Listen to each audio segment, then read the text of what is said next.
supporter le nombre qu'il y a de personnes qui n'ont jamais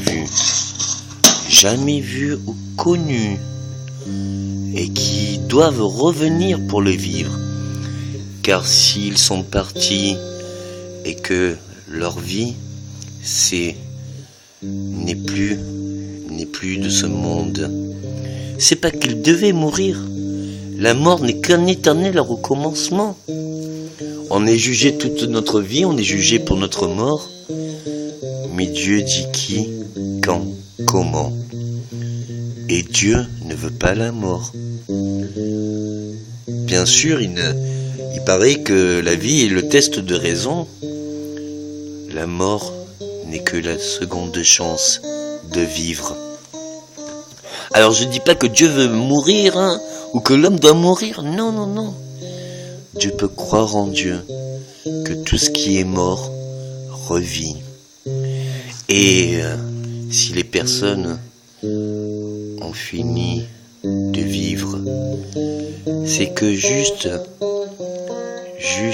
encore et encore, ce n'était pas le temps. Ou ils ont été commandés par d'autres hommes, ou alors ça a été la volonté de Dieu, ou quelle qu'en soit la raison.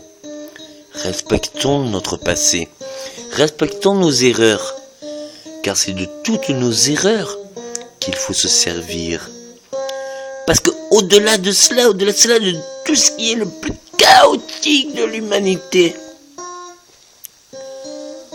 si on arrive à voir juste une chose, la seule chose qu'il faut voir, imagine un monde sans toutes les problématiques, sans toutes les erreurs ou les méfaits chaotiques de l'histoire de l'humanité.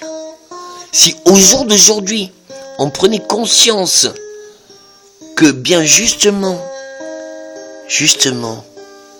bien sûr, tout le monde cherche à comment vivre ou quel est le bonheur aussi ou ça. Mais si on évite déjà tout le malheur, parce que même si on ne sait pas ce qu'on veut vivre, même si on ne sait pas le bonheur qu'on aura, même si on ne sait pas dans quelle direction, beaucoup de monde, c'est ce qui ne veut plus. Beaucoup de monde, c'est ce qui ne peut pas supporter. Et ça, c'est sans précédent. Pourquoi ? Tout simplement parce que c'est humain. Si l'homme se construit selon ses désirs, il faudrait se rendre compte que tout n'est pas désirable, et même des fois regrettable.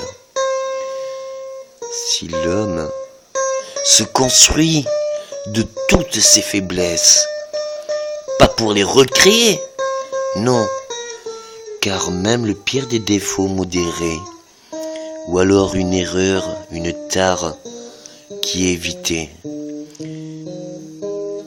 est justement la seule réussite. Alors quand on verra que oui, nos tares, nos défauts, nos excès seront modérés, ou alors neutres, je te dis bien qu'avec le temps, on arrivera quand même à en faire bien plus. Pas plus d'erreurs, non, bien plus et transformer en qualité. Et si nos qualités, ce qu'on est aisé à faire et qu'on aime faire, bien, soyez pas acquis. Rien n'est acquis dans la vie, non. Mais soyez bien entretenus. Je dis pas qu'au passé il y a eu que des malheurs ou que des personnes mauvaises ou que des erreurs ou que des chaos. Mais servons-nous des deux, de tout ce qui est à ne plus faire et de tout ce qu'on peut maintenant retrouver. Et je pense pas être la seule personne à le voir. Peut-être que oui, dans mon histoire, j'ai connu des moments, bien sûr, très bons, oui, magnifiques, avec un enseignement, un guide, mais de grandeur, de ses forces, de ses enseignements, de ses capacités.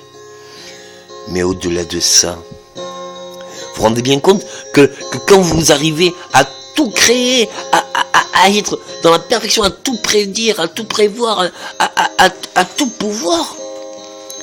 Mais il y a un moment donné, ce bonheur profond, on ne peut pas le contenir dans un seul corps.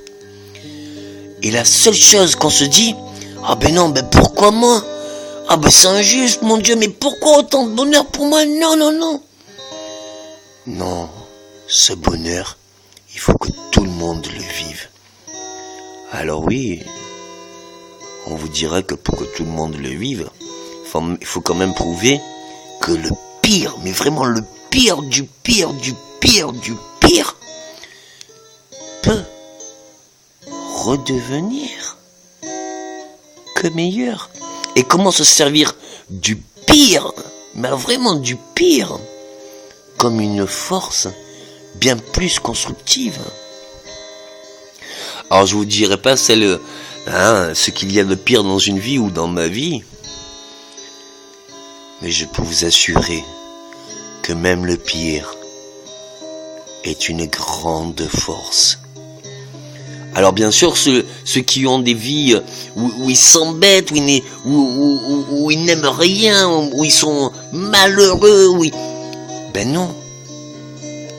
C'est pas que tu as vécu tout ce qui était désagréable, tout ce qui était négatif, tout ce qui était d'erreur, Non, non, non. Tu as vécu tout ce que tu sais que tu ne veux plus vivre. Il y a bien des gens qui ont tout réussi et qui n'ont jamais souffert. Mais le pire, c'est qu'ils n'aiment même pas leur réussite. Alors, pour une chose que ce soit clair, dis-toi bien que le meilleur, la réussite, les qualités ne permettent que d'être continuées. Mais la plus grande force, c'est pas de se servir de ses qualités, ou de ses richesses, ou de ses réussites. C'est savoir comment nos erreurs, comment notre pire souffrance peut être notre plus grande force, un réel bonheur. Parce que justement, on peut, et tout le monde peut changer.